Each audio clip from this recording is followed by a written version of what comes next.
So, John, you are a voiceover legend. Oh, stop. And it's true. You get the call to do Batman Brave and the Bold, and hey, you think maybe I'm going to do Batman, and it's Aquaman, a little different character. How did you get involved? How did that come about? I was totally game. It's funny because it was down to me and Diedrich.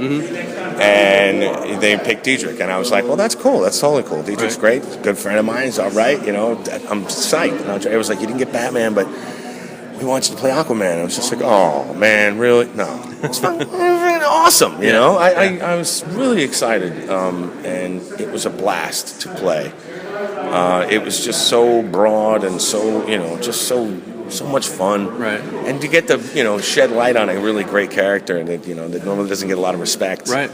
Was a lot of fun. Right. So now you are, obviously known for some of your most famous characters like Bender, who are very humor-based, but Aquaman is sort of a straight-laced character, even though he's got a lot of humor in the show, but he is very kind of straight-laced in his approach. How do you approach him as a character? I think there's an element of straight man in him. Right. And he's just so broad and so big that there's comedy within that as well. Playing that straight. And the way they drew him. Yeah. The way they animated him was just so wonderful that, little eyebrow tweaks and little facial expressions and stuff like that. Right. It's just awesome. I love doing the show, and I loved watching it. It was beautifully done.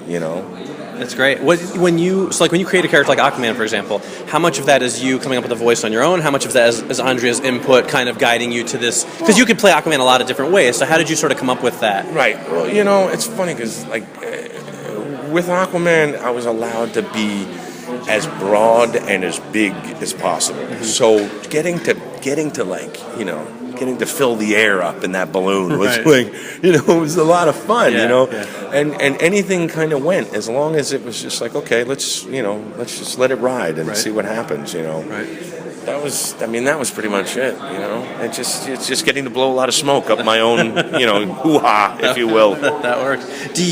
Obviously you create a lot of characters. Do you have sort of a process for doing it, or is it sort of like you get a script, it jumps into your head, and you have a character? Yeah, it all depends on what's written. It all depends on how they want you to do what you're doing.